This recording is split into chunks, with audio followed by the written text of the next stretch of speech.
بسم اللہ الرحمن الرحیم۔ حضرت ابن عمر رضی اللہ تعالی عنہما سے روایت ہے کہ نبی کریم صلی اللہ علیہ وسلم نے ارشاد فرمایا، جس کا مفہوم یہ ہے کہ جب تم میں سے کوئی شخص نماز کے لیے آئے تو وہ 2 کپڑے پہن لیا کرے۔ اللہ تعالیٰ اس بات کا زیادہ مستحق ہے کہ اس کے لیے زینت اختیار کی جائے۔ یہ روایت امام طبرانی رحمہ اللہ نے المعجم الاوسط میں نقل فرمائی ہے۔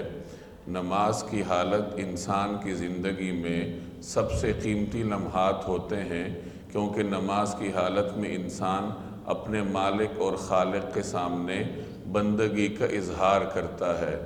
انسان جب دنیا میں کسی اہم مجلس میں جاتا ہے یا اس کی زندگی کا کوئی اہم موقع ہوتا ہے تو وہ اس کے لیے زینت اختیار کرنے کی کوشش کرتا ہے، اچھا اور قیمتی لباس پہنے گا، صاف ستھرا تیار ہو کر اس مجلس میں شرکت کے لیے جائے گا۔ تو نماز جب انسانی زندگی میں سب سے اہم موقع ہے تو اس اہمیت والے موقع کے لیے انسان کو خوب زیب و زینت اختیار کرنے کی کوشش کرنی چاہیے۔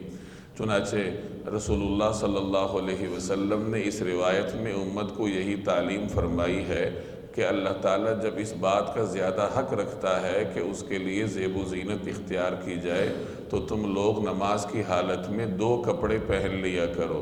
صحابہ کرام کے معاشرے میں عمومی طور پر غربت تھی، عام طور پر لوگوں کو ایک ہی لباس میسر تھا، چنانچہ لوگ ایک ہی چادر پہن کر نماز کے لیے چلے جایا کرتے تھے۔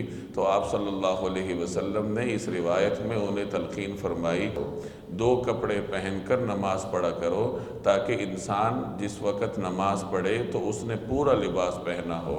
آج کل ہمارے معاشرے میں کوشش کرنی چاہیے کہ انسان نے ٹوپی پہنی ہو، مکمل لباس پہنا ہو اور زیب و زینت اختیار کر کے ہی آدمی نماز کی حالت میں جائے۔ قرآن کریم میں بھی اللہ کا ارشاد ہے، یا بنی آدم خذوا زینتکم عند کل مسجد۔ روایت سے اور اس آیت سے ہمیں یہ سبق ملتا ہے کہ انسان جب مسجد میں جائے یا نماز کی نیت کرے تو اس سے پہلے جتنا اس سے ہو سکے زیب و زینت اختیار کرنے کی کوشش کرے۔ اللہ تبارک و تعالی عمل کرنے کی توفیق عطا فرمائے۔